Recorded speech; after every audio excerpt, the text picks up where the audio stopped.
The majority of golfers that have a strong grip, I promise you it's ruining your game. You can find that from setup here, you end up with the shaft lean too far forward. And you often do that because you're trying to look for the two knuckles underneath your trail hand that a lot of coaches will tell you to do. You're also trying to feel that the hands are going to go more ahead of the golf ball, so it helps you compress the ball. If I'm holding a 7-iron here, which I am, and I take my setup and I shaft lean it so far forward, the loft on that now is probably down to a 5-iron.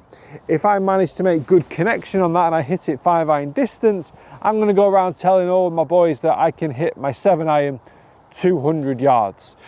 Not true, okay? So what this will also do is, outside of those shots that you hit 200 yards, we'll also hit it 200 yards left. Once you start missing directionally, this is when your golf swing becomes a real problem, because you've got to start fixing it to hit the ball straight, and then you'll start to lose that masked distance that you had in the first place. One of the really important things about this video is understanding your grip, understanding how it moves, how it works. As I said at the start, if you do have a strong grip, slightly stronger than neutral is fine, slightly weaker than neutral is fine.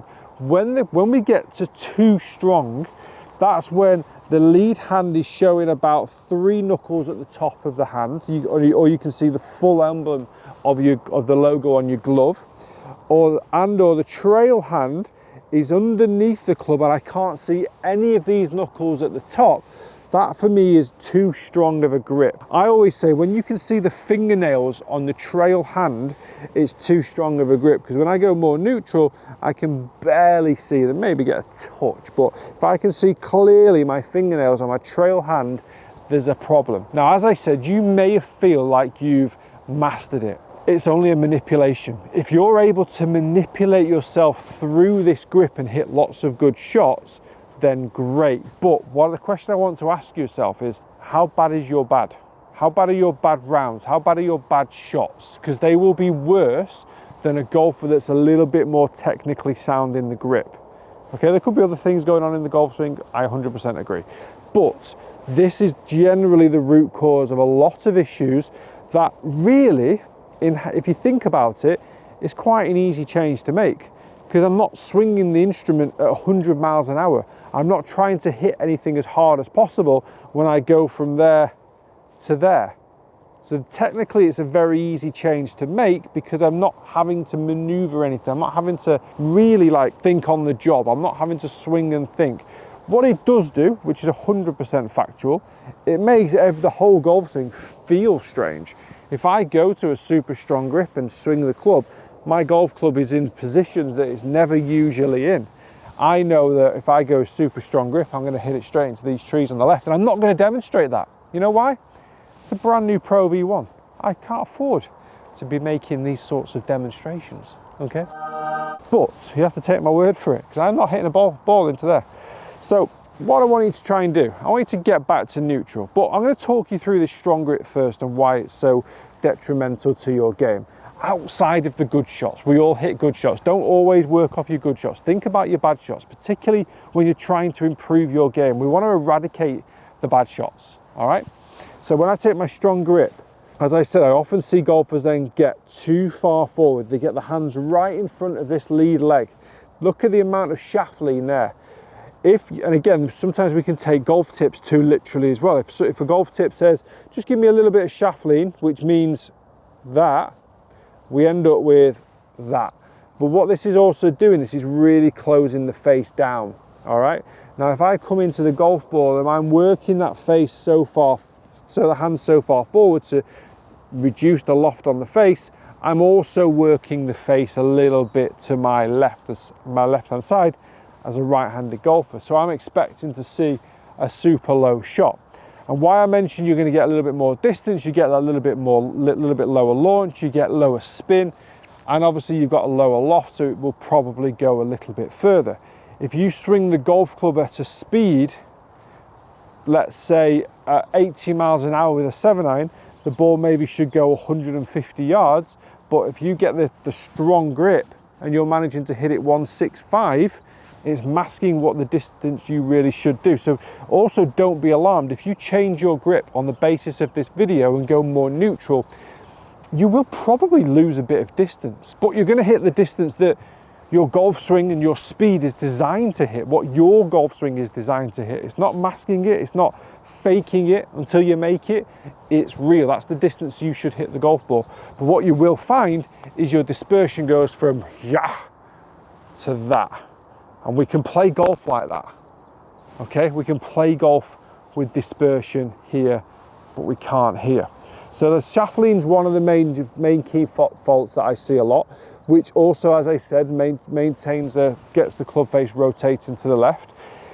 If you hit a few of those on a golf course and you start hitting it low and left, or you start realizing, I'm hitting the ball too low, I need to hit the ball higher. I'm hitting the ball left, I need to hit the ball straighter.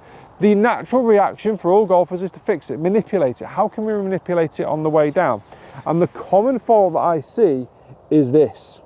So if we release the golf club early, it almost feels like we're sliding the club under the golf ball and helping it up into the air. What you're now doing is two things. You're hitting it higher, which is one of the things you wanted to do, and you're hitting it straighter, which is also one of the things you wanted to do. Great, happy days. But guys, what's wrong with this? What's more likely to happen if I release it early?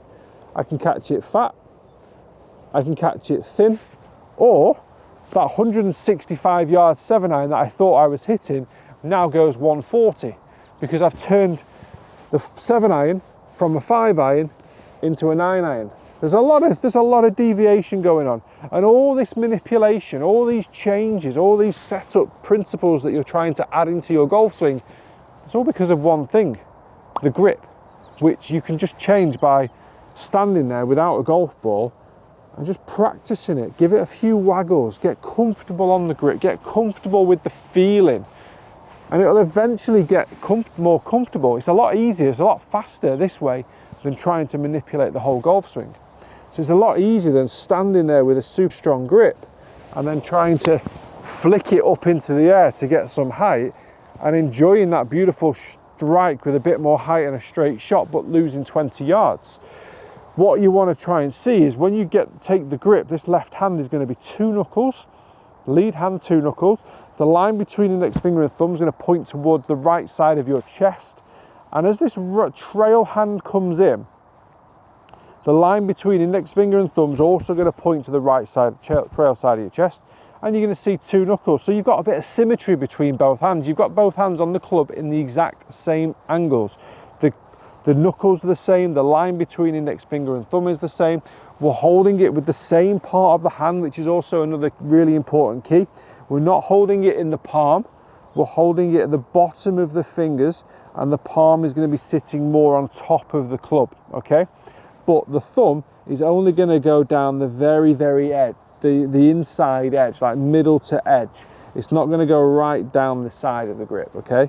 So make sure when you lift it up to chest height, make sure this line between index finger and thumb points up towards the right side. It's really important. Then as you bring your right hand in, you're going to use the bottom of the fingers, and you're going to just diagonally put it across your fingers. The pad of this trail hand is also then going to sit over the top of the grip. So now I've got 2 knuckles showing on both hands. I've got a nice neutral action. You'll find that you won't want to hold the club over there anymore because everything just sits nice and neutral under your chest, under your sternum, and we've got a perfect position to hit golf shots from. We're going to get the distance back. You're going to hit the distance you're going to hit it now is right in between that fake masked strong grip 7-iron and the flicky one that hits it straight and high. You're going to go right in the middle, you're going to knock it 150, if that's the distance you should hit it, and voila, ball goes straighter.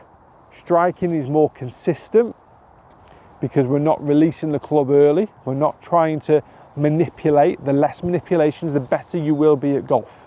That's an absolute fact. Guys, if you're enjoying the videos, please do hit the like, hit the subscribe. This is a huge video for so many golfers. I promise you that I've seen hundreds, probably closer to thousands now at this stage of my career, of golfers that just come in with the wrong grip, make 5 or 6 manipulations to hit it straight when you could just stand there and just practice the grip. And then just do your natural golf swing, and I guarantee you'll be better. Comment below, what's your grip like? I want to see it, I want to hear about it. Jump over to drop me an email, andy@andycartergolf.com if you're interested in some online coaching for myself. I look forward to helping you out.